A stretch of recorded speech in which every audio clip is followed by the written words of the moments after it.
fastuthniyat, kwa hivyo ukavuliwa min al-asli al-ami, na kanuni ya pamoja ya kusema kwamba ilikuwa haifai, litamkini hii min tahsili thawabi, kwa sababu ya kumwezesha yeye azipate zile thawabu kwa uwasia, wa adam al-idhrari bi, na kutokumdhuru hala hayati, wakati wa uhai wake, kwa sababu alipokuwa hai ilikuwa hakuna madhara yote yanayoweza kutokea. Baada ya kufa tutakaa kikao tutizame, kama yanawezekana tutayatekeleza, hayawezekani basi. Mfano mwingine naotoa mimi, akisema mimi nakufa lakini nataka kaburi langu mimi kila wiki awe anakuja mtu kutia ubani kaburini kila wiki, mtampinga hapo? Mwambie mzee, si hilo watoto fanya. Akisema na mimi sifi, maana itakuwa kazi yenu kushindana kwa maneno. Yeye mwambie ni tu, unaona hilo ni muhimu sana, ndio nasema kila wiki mimi. Wallah basi. Akishakufa mnakaa kitako mnasema hivi, kweli kila wiki inawezekana watu kwenda kaburini kila wiki wakati ya ubani? Itakuwa ni taklifa kwa maisha ya sasa. Kama ingekuwa mko kijijini alafu na kaburi lenyewe linakuwa liko hapo hapo, hiyo inakuwa kazi rahisi. Lakini atakwenda kuzikwa mbele 40 huko mbele au 50, alafu na nyie mko mjini, alafu wasia wake kila wiki mkatie ubani, mnafikiri mnaweza kutekeleza wasia huo? Hauwezi kutekelezeka kwa hisabu hiyo. Kwa hivyo mtakaa kitako baadaye mseme mzee kasema, tulimuitikia, haikuwa busara kugombana naye wakati yeye yuko kwenye hali ile ya kukaribia kufa, lakini tunadhani kwa kila wiki tena kwenda kutia ubani, hiyo kazi kubwa. Labda tuajiri mtu wakae kule, na akiajiriwa mtu kule ataweza kula mshahara na huko anakutia ni changala macho. Ndi vile. Kwa hivyo litakuwa hali tekelezeki. Kwa hivyo tunaweza tukakaa baadaye tukatizama uwezekano wa kutekeleza. Wa adamu lidhrar bi hala hayati. Wa mithaluhu aidan, na mfano wake vile vile dafu zakati li bani Hashim. Na leo kuna mtu aliniuliza swali hili, kuwapa zaka watu wa ukoo wa mtume wetu Muhammad sallallahu alayhi wasallam. Kwa mujibu wa madhehebu ya Kishia na madhehebu za Kisunni kwa ujumla wake, hasa kimsingi watu wote wenye damu ya mtume sallallahu alayhi wasallam hawapewi sadaka, kwa sababu mtume sallallahu alayhi wasallam alisema yeye hali sadaka na kula zawadi tu, na ukoo wake wote akataka wapokee zawadi wasipokee sadaka. Tukenda hivyo, na sasa hivi kuna watu wanadai kuwa wanadamu ya mtume sallam na ni malofa, wananuka umaskini. Mkisema hamwapi sadaka mnazidi kuwamaliza. Angalau kwa dhehebu la Shia wanayo njia wao, katika makusanyo yao ya zaka na khumsi ya kila mwaka wanapanga watu wanaoitwa kuwa ni masharifu katika madhehebu yao. Wakishakuwa wamewathibitisha wao, wanawapa chochote cha kujiendesha. Wengine hawana mfumo wote, si wa kukusanya zaka wala wa kuwapa masharifu. Halafu hao masharifu wenyewe kuwatambua na stempu zao kwamba huyu kweli sharifu si sharifu. Manake mtu yote anaweza kudai usharifu. Kama kule kwetu Pemba ole kule kuna masharifu wengi, hata sijui vipi kama ni masharifu wote wale au masharifu wa kubandikizwa, Allahu aalam. Sisi hatuna sana uhakika. Hatukatai kuwepo, lakini uthibitisho wa kuwepo kwao sasa ndio kazi. Makata mimi naweza kudai usharifu, lakini mkaniuliza thibitisha usharifu wako, nasaba yako mpaka kwa mtume unaithibitisha vipi? Kwa hivyo kuna na kazi. Kwa wengine wako ambao wanakuambia sisi tunaweza kukuthibitisha nasaba yetu mpaka kwa mtume, na wengine kweli wanathibitisha. Sasa hili jambo linakuwa gumu kidogo kusema wasipewe zaka, wasipewe sadaka, wao wapewe katika khumsi tu, yani wasipewe sadaka. Tunazungumzia la sadaka. Muqtadha alqiyasi, hukumu la qiyasi, alla yajuza dhalika, kwamba alijuzu hilo amalan biman'i rasuli, kwa kufanyia kazi katazo la mtume sallallahu alaihi wasallam aliyosema Bani Hashim na yeye mwenyewe uko wote usipewe zaka wala sadaka. Walakin Aba Hanifata, lakini Abu Hanifa katika dhehebu lake istahsana, kapendekeza fi asri, katika zama zake, i'ta'ahum zakat, kupewa zaka watu hao wakiwa maskini, riayatan, kwa kuchunga, limasalihi, maslahi yao, wa hifdhan lahum, na kuwahifadhi min adh-dhaya'i, wasipotee, hinama lam yu'tu min baitil mali, pale ambapo hawakupewa tena katika nyumba ya mali ya Uislamu. Maana Uislamu kwa hauna baitul mali katika zama zake, hauna benki ya Kiislamu inaokusanya hazina za Waislamu wote, hazipo. Sasa watapewa kutoka wapi wakiwa maskini? Hakuna vita vya jihadi tukagawa ngawira tukawapa. Sasa tuwaache vipi nao ni maskini? Akasema kimaslahi wapewe tu. Akaondoa ile habari ya kusema wasipewe zaka, akasema sasa wapewe zaka kwa sababu ya kuzingatia maslahi. Tumefahamiana vizuri hapo? Mfano mwingine naotoa mimi kwamba katika Uislamu fatwa iliyokuwa inatawala muda mrefu ni kwamba mnyama yoyote wa kuchinjwa lazima achinjwe na binadamu, tena Muislamu amchinje ndio tuweze kumla, akiwa kuku, akiwa bata, akiwa ng'ombe, akiwa mbuzi, akiwa ngamia, akiwa kondoo. Siku hizi duniani kuna viwanda, kuku wanachinjwa kwa mashine. Hakuna mtu anakaa anachinja kuku. Yale mambo ya kukaa kuchinja kuku ambayo bado sisi tunayo na mengine nayakumbuka zamani hapa soko kuu ili market ya Darajani. Kuna jamaa unakwenda anachukua kuku 20, 10 anawakanyaga mguu huu na 10 anawakanyaga mguu huu, miguu yao na pale maji ya moto anatokota kwenye debe tena pwaka, alafu ana kisu chake kimoja. Huko anavuta sigara, tujue bismillah anaisema saa ngapi. Kisha washo sigara, anaanza mwanzo kule, anakuja zake chu tano hizo 10 chu mpaka anamaliza wote. Akimaliza anatia kwenye maji ya moto, anaanza kunyonyoa. Tunamchukulia tu kwa kuwa Muislamu na nini, na wengine walikuwa ni watu wa sigara kubwa, lakini madhali ni Waislamu wanafanya yale mambo, basi kwa tunachukulia hichi kitu kinakwenda sasa. Siku hizi hata hilo halipo. Siku hizi kuku wanatiwa kwenye kitu kama ngarawa hivi ndogo, wanakuwa wengi kuanzia mwanzo wa ukuta mpaka mwisho wa ukuta. Alafu linakuja panga moja la mashine limetengenezwa kutoka juu kama chainsaw ile ya kukatia nini miti. Likipiga limepiga tu. Tena hawachinjwi kutokea mbele, wanachinjwa kutokea wapi? Nyuma kwenye shingo. Kitu kimoja tu, vichwa kule, mwili huku, process inaendelea. Wanakuja wengine wanapigwa namna. Kwa sababu 20,000, 30,000 kuku wanachinjwa kwa mara moja. Je, halali kula kuku hawa? Wengine wakasema Waislamu wataleta tabu, wakatia ndani ya mashine yao, wakatia sauti ya bismillah. Ikawa kila likipiga bismillah pa, bismillah pa, bismillah pa, bismillah pa, bismillah moja kuku 1000 chini, bismillah ya pili kuku 1000 chini, zikipigwa bismillah 10 kuku 10,000 tayari. Tumemaliza mzigo. Ya nini zogo la kuchinja mmoja? Ndio mapedu hayo manini magasi, hapana, zogo kubwa linasema. Lakini sasa unasemaje? Unaweza kutoa fatwa kwa haramisha alafu watu wakaepuka? Zilikuwepo harakati katikati hapo, pedu asiliwe, pedu haramu. Zimeishia wapi zile povu la soda lile? Limekwisha wapi? Ilikuwa ile Sprite imefunguliwa povu kubwa, pedu haramu, pedu haramu. Mimi wakanifuata watu wa Sheikh Msaba, umenyamaza kimya, usemi kama pedu haramu. Ngabebe nasubiri mmalize povu lenu la soda alafu nitakuja kusema. Limekwisha povu, sasa nasema pedu si haramu, pedu halali. Si mnakula nyote pedu. Ile pedu haramu iko wapi? Kelele tu za watu kuanzisha mambo, hawajatafiti, hawajui mwanzo wake wala mwisho wake, wanafanya vurugu tu. Hati dalili sisi tunanyamaza kimya. Maslahi yako katika kuharamisha kuku pedu. Na uwezi kuzuia watu wasile pedu katika ulimwengu wa leo.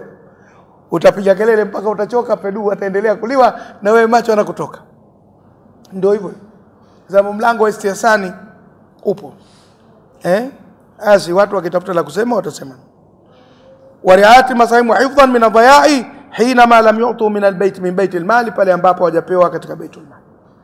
Wa mithalun akhar, na mfano mwingine, tadhminu sunna'i au al-ajiri al-mushtarak, kumlipisha fundi, kuwalipisha mafundi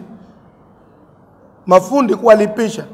Yani ulimpa kazi fundi afanye. Kwa mfano friji lako limeharibika, umempelekea fundi. Ilitakiwa umwamini fundi. Kwa sababu kwani lilipoharibika sio umempelekea yeye ili afanyeje? Alitengeneze. Sasa likiharibika zaidi badala ya kutengenea, unafanyaje? Unamdai. Au gari imeharibika, umempelekea ye mwenyewe akadhani tatizo ni ili kufungua, kumbe ndo akazidi kuliharibu. Je, umlipishe? Wewe si ulimwamini akupelekee, akutengenezee? Kwani wewe ukiumwa si unakwenda kwa daktari? Daktari akasema nakudunga sindano, sindano ile baada ya kukushusha homa ikakupandisha homa, unamshtaki? Kwa kawaida si wewe mwenyewe ulikwenda ukiamini atakutibu. Mbona ukaenda kwa mganga akakupa dawa sio urudi? Si ulimwamini atakutibu? Kwa hivyo ilitakiwa uliyemwamini, na sisi sheria yetu imwamini. Kama ulimwamini atakusaidia, basi na sisi tuamini alikuwa kweli ana nia kukusaidia. Lakini kwa dunia leo inavyokwenda, wako watu ni matapeli. Unaweza kwenda na kitu akakuharibia.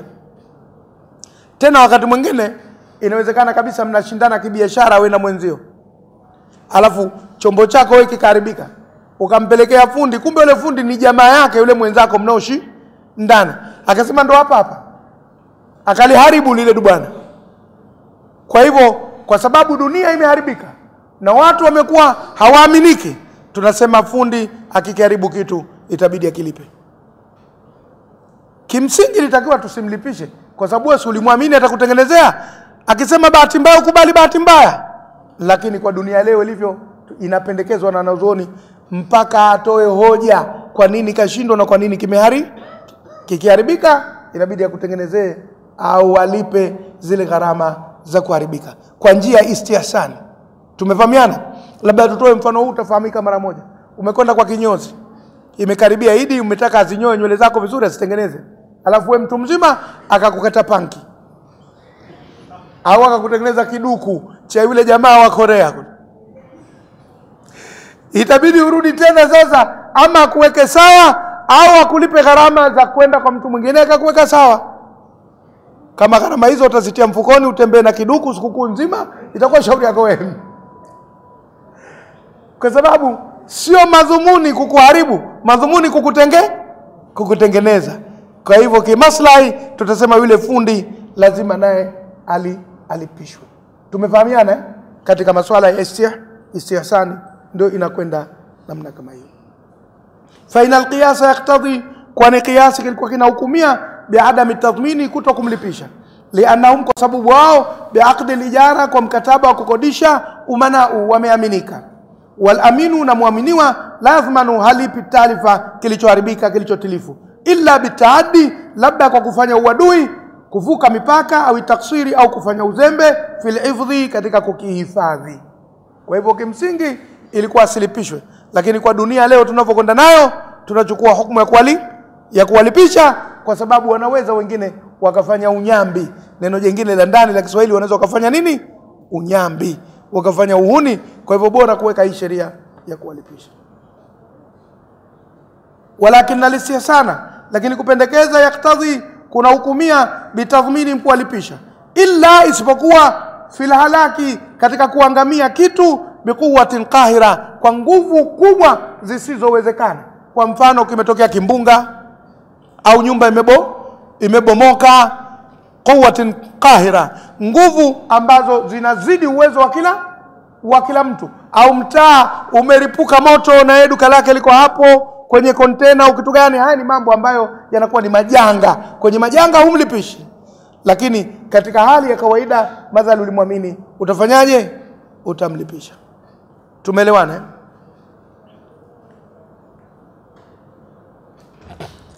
Manaan, kwa ajili ya kuzuia, litahawunihim, wasifanye uzembe, wa muhafadhati, na kuzihifadhi, ala mwali nasi, mali za watu, almustajirina, wale ambao wamewakodisha kitu hicho au wamewapa wakifanyie kazi. Fa fi hadhihi al-amthilati, basi katika mifano hii yote tuliyotaja, ustuthniat maslahatun, yamevuliwa maslaha juz'iyya ya kipengele, min hukmin kulliyin, katika hukumu ya jumla, bidalilin, kwa hoja maalum. Wa hadha ma yusamma istislahan, na hii ndio inaitwa istilahan. Katika mapatano ya fani hii inaitwa al-istihsan. Hoja yetu ni pendekezo la wana wazuoni. Hati dalil, ad-dalil al-istihsan, hoja ni pendekezo la nani? La wana wazuoni. Huko kumekuwa na harakati hazinifurahisha hata kidogo, za ingia toka, hizo hazinifurahisha hata kidogo huko, kwa sababu kuna kamera hapa, tunakwenda live. Ndio bora apotee kuliko kutuharibia kipindi chetu. Fa fi hadhihi al-amthilati, katika mifano hii, usufiyat maslahatun juz'iyya, yamevuliwa maslaha ya kipengele, min hukmin kulli, kwa hukumu ya pamoja, bidalilin, kwa hoja. Wa hadha ma yusamma istilahan, na hili katika istilahi linaitwa al-istihsan, kupendekeza. Hujjiyatul istihsani wa ara'ul ulama fihi, kipengele cha mwisho katika mlango huu, uhoja wa istihsan, kwamba huko kupendekeza ni hoja kwa kiasi gani, wa ara'ul ulama fihi, mitazamo ya wanazuoni katika jambo hili. Tuliangalia ittaja al-ulama fi al-istihsani tijahaini, wanazuoni katika jambo hili la istihsani wameelekea kwenye mielekeo mingapi? Miwili. Kuna mitazamo miwili, kuna wanaolikubali na kuna wanaolikataa jambo la istihsani. Kuna wengine wanasema sio msingi kabisa wa kuweka sheria za Kiislamu, na wako wengine wanasema nao pia ni msingi wa kuweka sheria za nini, za Kiislamu. Na wanazuoni wakishatofautiana kwa namna hii, ujue tunafika mahala sasa kuna watu wataruhusu baadhi ya mambo na kuna watu watakataza baadhi ya mambo. Ukenda kwa wengine watakwambia hili halifai, na ukenda kwa wengine watasema hili linafaa. Na hiki kinakuwa ni kimoja wapo ya chanzo cha hitilafu na wakati mwingine mizozo baina ya sisi Waislamu. Hitilafu si tatizo kubwa sana, kuwa mimi naona hivi na yule anaona vile, lakini mzozo sasa linakuwa ndio tatizo kubwa. Linakuwa ni nini? Mzozo. Mkianza kuzozana sasa linakuwa tatizo, lakini mkitofautiana kila mmoja na mtazamo wake mkaheshimiana, wala si tatizo. Angalia humu tunamosali, kuna watu wanafunga mikono, kuna watu wanasali wanaachia mikono, kuna watu wanafunga kifuani, kuna watu wanafunga chini ya kifua, kuna watu wanafunga kwenye kitovu, wala hatujazozana kwenye hii sala. Hizi ni khitlafu zinazovumilika, kila mmoja anashika lile analoliona. Kuna wengine wana ndevu kitita huko, kuna wengine wana ndevu kiasi, kuna wengine wanazinyoa kabisa videvu vyao laini wa muumum, lakini hatujazozana. Kuna mwingine kaja na kanzu hapa kavaa imekaribia kwenye magoti kama anakwenda kucheza mpira, na kuna mwingine yake imeshuka kidogo iko kwenye miundi, kuna mwingine anakaribia kuburura hasa chini, lakini hatujagombana bado mpaka sasa hivi. Kuna wengine wamevaa vilemba, kuna wengine wamevaa kofia, kuna wengine wamefujifunika vitambaa kama mnayemuona hivi sasa, na kuna wengine vichwa viko wazi, lakini hatujagombana. Hizi ni khitlafu zinazovumilika. Sasa mnapofikia hamuwezi kuvumiliana, sasa hamuwezi kusali pamoja, hamuwezi kuchanganyika, sasa huo unakuwa ni mzozo. Tumeelewana vizuri hapo? Sasa katika eneo hili la istihsani zinazaliwa khitlafu na wakati mwingine inazaliwa mizozo. Wacha tuone kwa mielekeo hiyo. Itajaluna lahu fil istihsani tijahaini, lakini hiyo mielekeo miwili lam yaltaqiya, haijakutana ala mahalli niza'in wahidin, mahala pa mzozo hata pamoja. Faqala aljamhur, wakasema walio wengi, alistihsanu hujjatun shar'iyya, kupendekeza nayo ni hoja ya kisheria. Sheria ya Kiislamu inaweza kutengenezwa kwa njia ya mapendekezo pia. Mkapendekeza mambo na sheria ikachukua kuwa ni wajibu, au kuwa ni sawa sawa na mandubu, au kuwa sawa sawa na haramu, au kuwa sawa sawa na makruhu, au kuwa sawa sawa na mubaha. Ikaingia kwenye yale mambo mangapi? Matano ya wajibu, haramu, mandubu, makruhu na mubaha. Kwa hivyo istihsan, kupendekeza, kunaweza kuwa njia. Hilo la kwanza wamelisema walio wengi tena.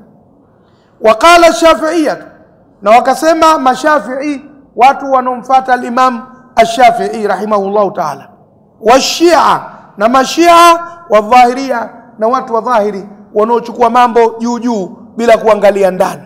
Hawa wanaitwa ahlu adh-dhahiri, na mtazamo wao katika mambo mengi aina hii unafanana na mtazamo wa hili kundi linaloitwa salafia. Nao vile vile, ingawa salafia ukiwaambia nyinyi ni ahlu dhahiri wananuna, wanakasirika, kwa sababu wamechukua rangi za mahala lakini hawataki kuhusishwa na mahala hapo. Ni kama vile kwenye michezo ukaikuta timu inavaa jezi ya rangi ya kijani, alafu kwambia nyie Yanga, wasema sisi Yanga lakini jezi zetu kijani. Sisi sio Yanga lakini jezi zetu kijani au njano. Au wanavaa nyekundu, ukamwambia Simba, akasema sisi si Simba lakini jezi zetu nyekundu. Kwa hivyo ukiwaambia nyinyi ni ahlu dhahiri, wasema sisi si ahlu dhahiri, lakini alama walizonazo zinaingia kwenye ahlu dhahiri. Kwa hivyo tunapojadili, hatuwajadili kama ahlu dhahiri, tunawajadili kama watu wenye hoja inayofanana na ahlu dhahiri. Hao ndio dhahiria, na mara nyingi dhahiria na Shia wanakwenda pamoja, na ndio maana unakuta baadhi ya hoja za salafia zinakuwa hoja za Shia vile vile, za kuchanganya sala hata kama hakuna safari au dharura kubwa. Kiwingu kikitanda tu, jamaa yumo, keshapiga jamu takdim.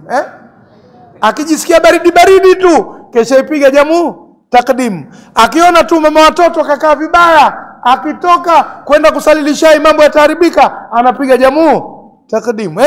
Yeye kazi yake ndio hiyo tu. Sasa unaona kwa anafanana kidogo na upande mwingine. Lakini ukimwambia mimi sio hao, lakini sawa, ndio kufananisha. Kwa nini mapengo sina karibiana na kibogoyo? Mapengo yanakaribiana na kibogoyo, japokuwa si kibogoyo. Kwa hivyo twende. wadhahiria. Al-istihsanu laysa bihujja, wao wamesema istihsani sio hoja kabisa. Qala al-Imam Shafi'i, kasema mwenyewe Imam Shafi'i, man istahsana, atakayependekeza jambo kwa rai yake, faqad shar'a, ameshatunga sheria aliyoitaka yeye mwenyewe. Ai, kwa maana ibtada, kaanzisha shar'an, sheria, min indihi, kutoka kwenye nafsi yake mwenyewe. Wa adillatul jamhur hiya ma yali, na hoja za walio wengi ni hizi zifuatazo. Wale ambao wanasema istihsani ni hoja maalum ya kisheria. Inna fil akhdhi bil istihsani, hakika kuchukua hoja ya istihsani ni tarkul usri ila al-yusri, ni kuliacha gumu ukalishika jepesi. Kuacha gumu ukashika nini? Jepesi. Hiyo ndio nini? Istihsani. Manake msingi mkubwa wa istihsani ni kuondoa uzito katika jamii ya nani? Ya watu. Sasa ukiondoa uzito ukenda kwenye jepesi, itakuwa umefanya jambo zuri, na Mwenyezi Mungu ndivyo anavyotaka. Kwa hivyo wakaitetea istihsani kwa msingi huo. Wa huwa aslun fi din, na huu ni msingi katika dini ya Kiislamu. Qala Allah Ta'ala, kasema Mwenyezi Mungu mtukufu, yuridu Allahu bikumul yusra wala yuridu bikumul usra. Mwenyezi Mungu anakutakieni wepesi na hakutakieni nini? Uzito. Kwa hivyo ikiwa hivyo ndivyo, basi istihsani kazi yake kutupeleka kwenye wepesi na kutuondoa kwenye nini? Kwenye uzito, na kwa hivyo istihsani itakuwa ni hoja. Hilo la kwanza. La pili, hiyo ni suratul Baqara, sura ya pili aya 185. Pili, inna thubuta al-istihsani, hakika kuthibiti kwa istihsani, yaatamidu ala dalilin, kunategemea hoja, muttafaqin alayhi, iliyowafikiwa na wote. Wa huwa nayo imma nasu, ama iwe ni dondoo la aya ya Qur'ani au hadithi ya Mtume, au ijma'u, au makubaliano ya wanazuoni, au dharura, au jambo la dharura, au alqiyas alkhafi, au qiyas kilichojificha, au alurfu, au mazoea, au almaslaha, au maslaha, kama takaddama, kama ilivyotangulia. Kwa yule ambaye amekuwa akifuatilia darasa hizi, ukirudi kwenye somo lililopita, ametolea mifano ya aina zote hizo za nini? Za istihsani. Sina haja ya kurudia moja baada ya nyingine. Kama ndio kwanza umefika katika darasa hii, rudi kwenye darasa iliyopita katika kitabu hiki, utayakuta yote hayo. Haya, kwa hivyo wa kullu dhalika yaktadhi tarjih alqiyas alkhafi, na yote hayo yanahukumia kukipa uzito kiasi kilichojificha ala alqiyas aljali, kuliko kile kiasi kilichodhihiri. Walistisna'u aljuz'i, na kuvua kipengele kimoja min alhukm alkulli, katika hukumu ya pamoja. Wadhālika maqbulun, na jambo la kubalika shar'an, kwa mujibu wa sheria. Hizo ndio hoja za wanaokubaliana na nini? Na istihsan. Sasa tutizame upande wa pili, wa adillatul munkirina, na hoja za wanaopinga jambo hili. Hiya ni hizi zifuatazo. Ya kwanza, la yajuzu alhukmu illa bin nas, haijuzu kutoa hukumu yoyote isipokuwa kwa dondoo maalum, iwe la aya ya Qur'ani au hadithi ya Mtume SAW, au makubaliano ya wanazuoni, au alqiyasi, au qiyasi ala nasi, kulinganisha juu ya dondoo maalum. Lianna, kwa sababu, fi ghairi dhalika, katika yasokuwa hayo, shar'an bil hawa, itakuwa ni kuweka sheria kwa mujibu wa matamanio ya mtu. Kwa hivyo wakaona istihsan itakuwa ni kuweka wazi mlango wa watu, kila mtu akitamani jambo asema hili nalipendekeza, kila mwanachuoni akilitamani jambo atasema hili nalipendekeza. Ukiuachia wazi huo mlango wa istihsani, yataingia mambo mengi katika dini ambayo hayana msingi. Hivi ndio wanaposema wale wanaokataa. Wallahu ta'ala yakulu, na hali ya kuwa Mwenyezi Mungu mtukufu anasema, wa an yahkum bainahum bima anzala Allah, na kwamba hukumu baina yao kwa kile ambacho wamekiteremsha Mwenyezi Mungu, wala tattabi' ahwaahum, wala usifuate matamanio yao. Kwa hivyo ukitoa nafasi ya watu kufanya istihsani, itakuwa umewapa nafasi ya watu kutumia wanavyotamani wao mambo, kuyaingiza katika nini? Katika sheria. Hiyo ni suratul Maida, sura ya 5 aya ya 49. Hoja ya pili ya wanaopinga al-istihsan, al-aqlu asasu al-istihsan. Wanasema akili ndio msingi wa kupendekeza. Binadamu anapendekeza mambo kwa akili yake tu, na akili haiaminiki. Kuna mijitu ina akili kubwa lakini mikorofi, na kuna watu wana akili ndogo lakini wema. Kwa hivyo kwa kutegemea akili tu, si lazima upate jambo zuri. Kwani unafikiri jambazi ni mwenda wazimu? Jambazi anaweza kuwa na akili kuliko wewe mwenye mali. kwa sababu wewe unaitafuta na kuificha, yeye haitafuti, anasubiri ulipoificha na kuja kuichukua kwa nguvu zake. Pia naye ana akili lakini ni mbaya. Kwa hivyo akili peke yake haitoshi kumfanya mtu awe mwema, anaweza kufanya ubaya na akili yake. Wafihi, na ndani ya mambo ya akili, yastawi alalim wal jahilu, wanakuwa sawa sawa anayejua na asiyejua, wote wanakuwa sawa sawa tu katika jambo la akili. Anakusudia mwanachuoni na asiyekuwa mwanachuoni wanaweza kuwa. Kuna mtu anaweza kuwa na akili nyingi na si mwanachuoni, na kuna mwingine mwanachuoni akazidiwa akili na asiyekuwa mwanachuoni. Kwa hivyo ihsani inatengenezwa na akili, na akili haiaminiki peke yake, inaweza kuwa ni ya mtu mbaya. Ndio hoja yao hiyo. Fayajuzu likulli insanin an yushri'a shar'an jadidan, itakuwa kila binadamu anaweza kutunga sheria mpya kwa mujibu wa akili yake. Kwa hivyo ihsani tusiruhusu. Na hoja ya tatu wanasema lam yakuni rasulu, hakuwa mtume sallam yufti bil istihsani, anatoa fatwa kwa pendekezo lolote. Wa inama, lakini si vinginevyo, kana yantadhiru alwahya, alikuwa akisubiri wahi uteremke ndio anaamua, haamui kwa mapendekezo tu. Hizo ndio hoja tatu za kukataa nini? Istihsan. Sasa baada ya kuona hoja hizi, tuangalie mwandishi wa kitabu hichi kataja hoja za wanaounga mkono na hoja za wanao nini, wanaopinga. Anataka kutuambia nini yeye kama mwandishi wa kitabu, na ana msimamo gani kwenye jambo hili. Hichi kitu kinaitwa hitimisho la somo au conclusion of the lesson. Anasema nini? Anasema wayulahadhu, na panazingatiwa, anna hadhihi aladillata, kwamba hoja zote hizi tatajihu, zinaelekea liinkari tashri'i, katika kupinga kuweka sheria, bilhawa, kwa matamanio. Kitu kikubwa wapinga istihsani, wao wanaogopa kuwa usije ukafungua mlango wa kupendekeza mtu analoliona kwa akili yake, halafu mwisho akatumia matamanio yake katika kupendekeza, akaipinga sheria ya nani? Ya Mwenyezi Mungu. Ndio wasiwasi wao wanaopinga istihsani. Wa hadha muttafaqun alayhi, na jambo hili linakubaliwa na wote. Wa amma haqiqatul istihsani, lakini ukweli wa hii istihsani tunayoisoma ya kupendekeza sheria, inda alqailina bihi, kwa wale ambao wanasema jambo hili lipo, wa huwa alamalu bi aqwa dalilaini, ambako ni kufanyia kazi yenye nguvu zaidi katika hoja mbili zilizojitokeza.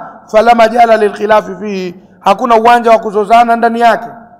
Wal ulama, unaona zuoni, kulluhum, wote, yaakhudhuna bihi, wanachukua jambo hili la istihsani, baina muwassi'in wa mudayyiqin, baina mwenye kutanua na mwenye kubana. Yani wako wanaochukua istihsani katika uwanja mpana na wako wanaochukua istihsani katika uwanja uliofinya, lakini wote wanakubaliana.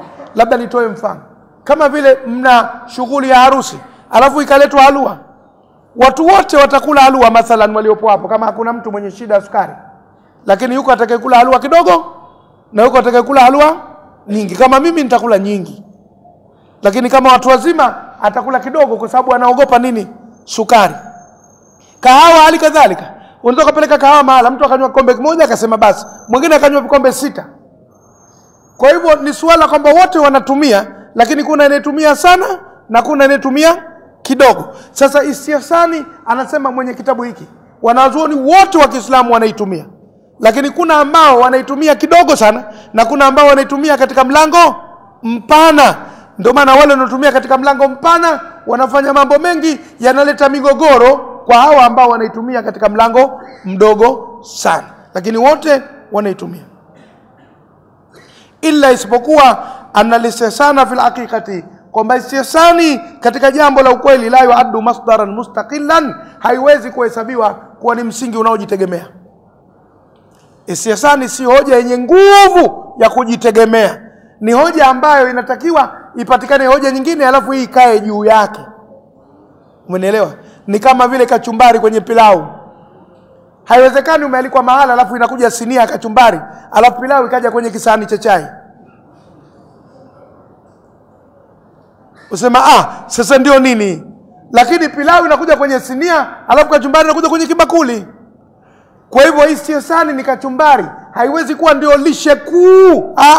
Pawe pana hoja alafu tena muje na istihsani kuweka juu yake. Sio istihsani iwe ndio msingi wenu wa kulikubali jambo tangu mwanzo mpaka mwisho. Itakuwa hiyo sio hoja imara, ni hoja nyepesi.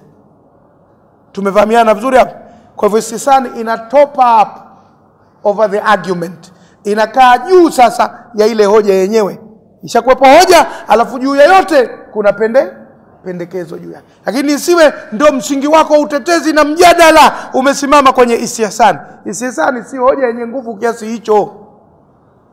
Ndicho anachotuambia mwandishi.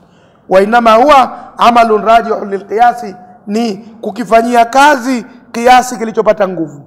Unalinganisha mambo, alafu kaona nguvu iko huku, basi ukafanyia kazi ule upande wenye nini? Wenye nguvu. Au almaslahati, au kufanyia kazi maslaha ya Waislamu yako wapi, ukaona maslaha yako hapa, ndio kaenda wanahu ya na mfano wa hayo. Somo la istihsani limeishia hapa, lakini tuna dakika ngapi mpaka kufikia 11? 5. Tumemaliza, lakini natoa nafasi ya maswali matatu tu. Maswali matatu tu. La kwanza, kama lipo, kama hamna nafunga darasa.